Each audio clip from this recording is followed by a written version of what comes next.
Hello students, आताच 12वीचे results लागलेले आहेत आणि खूप मुलांचे असे मला कॉल मेसेजेस, रिलेटिव्हचे माझ्या काही कॉल मेसेजेस आले की आमचा मुलगा, भाऊ, बहीण कोणीतरी 12वी पास झालेला आहे आणि त्यांना आता आयटी मध्ये करिअर करायची इच्छा आहे. पण आयटी मधले कोणते कोणते पर्याय उपलब्ध आहेत मार्केटमध्ये, कोणते कोणते कोर्सेस आहेत, कोणत्या कॉलेजला काय कोर्सेस चालतात, कोणता कोर्स केला पाहिजे, आर्ट साइड असेल तर काय करायला पाहिजे, कॉमर्स साइड असेल तर काय करायला पाहिजे, थोडीशी ती आयडिया अजून पॅरेंट्स मध्ये किंवा मुलांमध्ये तेवढं हे नाहीये. तर त्यासाठी हा खास व्हिडिओ बनवलेला आहे. तर career after 12th in IT, त्याबद्दल आपण या व्हिडिओमध्ये बघणार आहोत की कोणते कोणते करिअर ऑप्शन्स अवेलेबल आहेत, कोणते कोणते कोर्सेस अवेलेबल आहेत जेणेकरून तुम्हाला इन फ्युचर आयटी मध्ये करिअर करता येईल, यासाठीचा हा व्हिडिओ आहे. तर चला आपण स्टार्ट करूया. तरी जर तुम्ही बघत असाल तर याच्यामध्ये आपल्याला 12th सायन्स असू दे, कॉमर्स असू दे किंवा आर्ट्स असू दे, सगळ्या गोष्टी मी इथे व्यवस्थित एक्सप्लेन केलेल्या आहेत.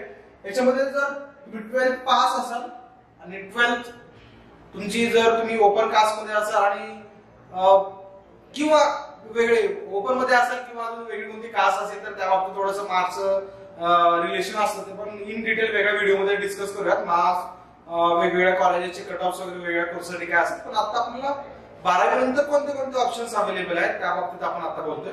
तर 12th तुम्ही पास झालात, 12th नंतर तुम्ही आर्ट्स मध्ये असाल, 12th आर्ट्स मध्ये झालेलं असेल तुमचं, तर तुमच्याकडे करिअर ऑप्शन, आयटी मधले करिअर ऑप्शन, त्यासाठीचे जे कोर्सेस आहेत ते बीबीए सीए आहे, बीकॉम सीए आहे आणि बीएससी सायबर सिक्युरिटी आहे.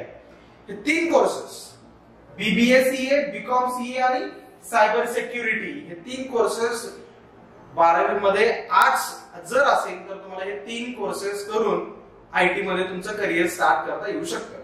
हा प्रश्न आता वेगळा राहिला की सर हे बीएससी सायबर सिक्युरिटी करून लगेच आयटी मध्ये जॉब मिळेल का, किंवा आम्हाला वेगळे परत मास्टर्स करायला लागेल का, किंवा बीकॉम सीए करून आम्हाला लगेच आयटी मध्ये जॉब मिळेल का. तर याच्यासाठी तुमचा अभ्यास कसा आहे, तुमच्या स्किल्स किती डेव्हलप तुम्ही केली आहेत, या सगळ्या गोष्टी मॅटर करतीलच. पुढे मास्टर्स करायचंय का नाही करायचंय, किंवा मास्टर्स करत करत तुम्हाला जॉब करता येईल का वगैरे, ते सगळ्या वेगळ्या गोष्टी आहेत. वेगवेगळ्या तुम्ही एक्सपर्ट्स कडनं गायडन्स घेऊन तुम्ही डिसाईड करू शकता. पण तुम्हाला आता 12वी मध्ये आर्ट्स होतं आणि पुढे इन फ्युचर तुम्हाला आयटी मध्ये करिअर करायचं तर तुम्ही हे 3 कोर्सेस घेऊन पुढेची वाटचाल करू शकता.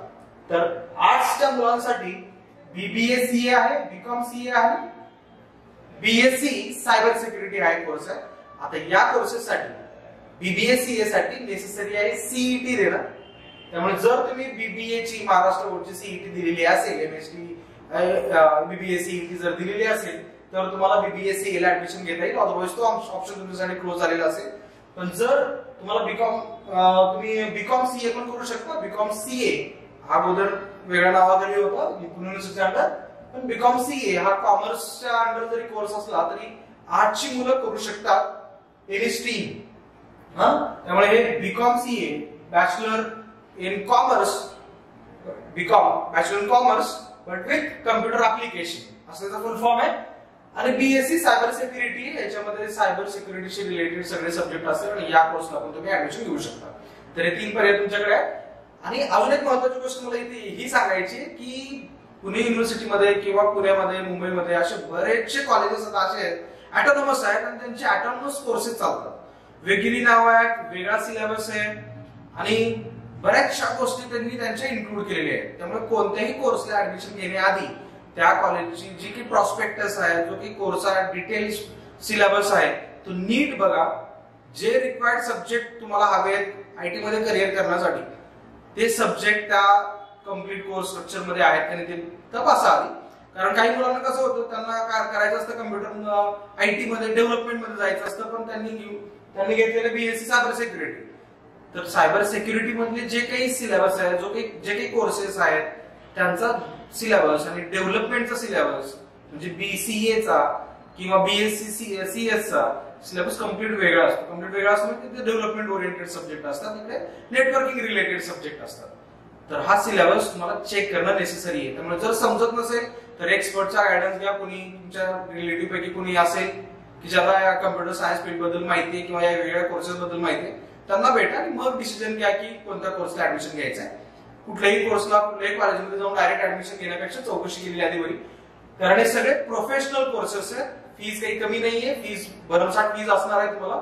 त्यामुळे ऍडमिशन घेत असताना नक्की तुम्ही कोणत्या कोर्सला ऍडमिशन घेताय, नक्की जे हवंय तेच या कोर्समध्ये आहे का नाही, त्याच्यामध्ये करिअर ऑपॉर्च्युनिटीज अजून काय आहे ह्या समजून घेणं जास्त गरजेचं आहे. त्यामुळे नेहमी ऍडमिशन घेण्याआधी एक्सपर्ट्सला भेटा, बोला. त्यानंतर इथे जर बघितलं तुम्ही, जर 12वी नंतर तुमचं कॉमर्स झालेलं असेल आणि कॉमर्स मध्ये तुम्हाला मॅथ्स असेल तर चांगलं, तर मॅथ्स जरी नसेल तरी तुम्हाला कोणते कोणते कोर्सेस करता येणार आहेत. तर कॉमर्स जरी असलं तरी जे आर्ट्स नंतर तुम्हाला कोर्सेस करता येणार आहेत, BBA CA, BCom CA, BSc cyber security, तेच कोर्सेस तुम्हाला कॉमर्स नंतर पण करता येणार आहेत. म्हणजे 12वी कॉमर्स आहे तरी देखील तुम्ही हेच कोर्सेस करू शकता. ठीक आहे. आता राहिला प्रश्न 12वी मध्ये ज्यांचं सायन्स होतं त्यांना कोणते कोणते ऑपॉर्च्युनिटी. तर आता आपण या ठिकाणी 2 सेक्शन्स केलेत, 2 पार्ट मध्ये आपण डिवाइड केले. 12th in science without mathematics, म्हणजे ज्यांचा PCB ग्रुप आहे, बायोलॉजीचा ग्रुप आहे, किंवा PCM चा ग्रुप आहे, म्हणजे सायन्स विथ मॅथ्स, अशा मुलांसाठी काय ऑप्शन्स आहेत त्या 2 ऑप्शन बद्दल आपण डिस्कस करतोय.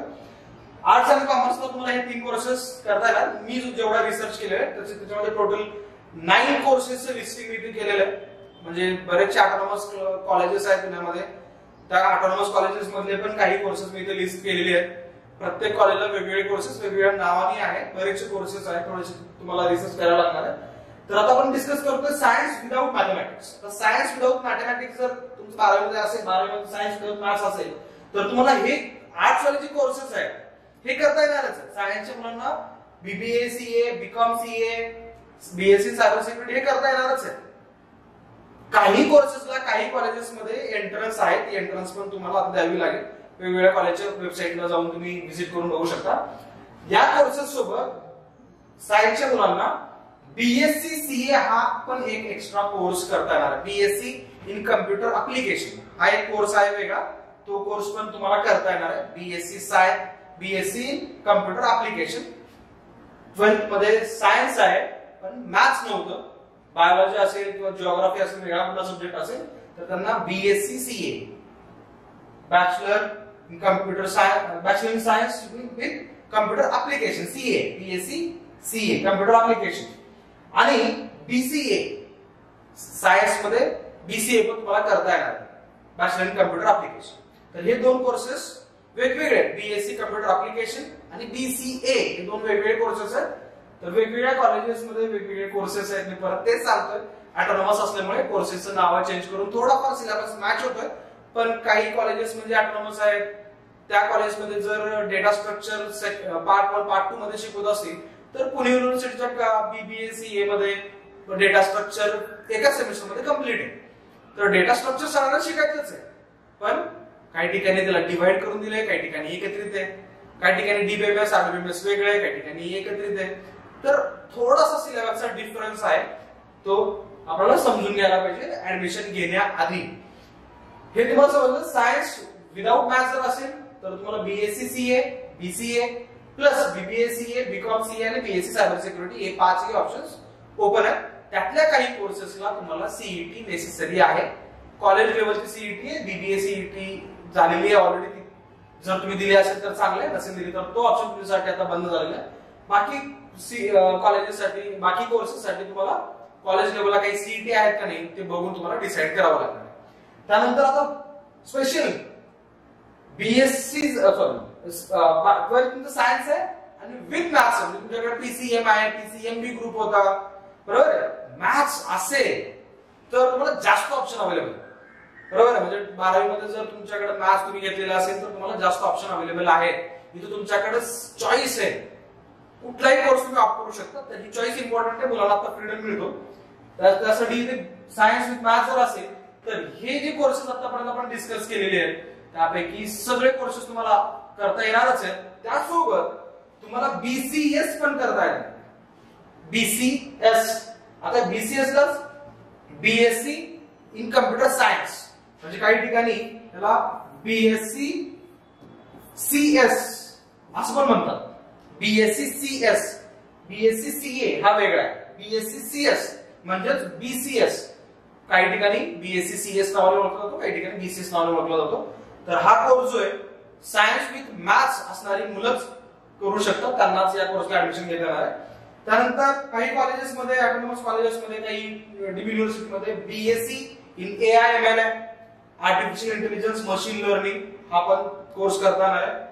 बीएससी इन डेटा सायन्स करता येणार आहे, किंवा इंजिनिअरिंगचा हा ऑप्शन तर सगळ्यांना अवेलेबल असणारच आहे, ज्यांचं मॅथमॅटिक्स होतं आणि ज्यांनी सीईटी किंवा वेगळी एंट्रन्सची तयारी केलेली असेल, एंट्रन्स दिलेली असेल त्यांच्यासाठी. इंजिनिअरिंगच्या ऑप्शन बद्दल आता आपण काही जास्त बोलणार नाही आहोत. तर हे BCS किंवा BSc computer science, BSc in AIML, BSc in data science या 3 कोर्सेसला पण तुम्हाला ऍडमिशन घेता येणार आहे. सॉरी, तर सायन्स विथ मॅथ्स असेल 12th मध्ये तर तुम्हाला हे 3 आहे, 2 5 आणि हे 3 म्हणजे 8 कोर्सेसला ऍडमिशन घेता येऊ शकतं.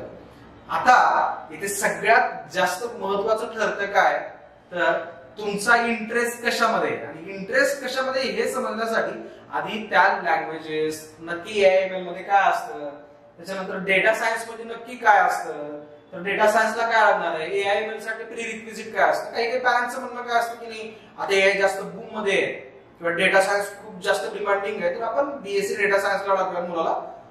आणि तिथे गेल्यानंतर समजतं इथे मॅथ्स खूप रिगरस लागणार आहे, मॅथ्स खूप तयारी लागणार आहे, स्टॅटिस्टिक्स खूप लागणार आहे. आणि जरी 12वी मध्ये सायन्स मॅथमॅटिक्स घेऊन जरी केलेलं असलं तरी तुम्हाला या गोष्टी या लेवलला, बॅचलर्स लेवलला हार्ड जाऊ शकतात.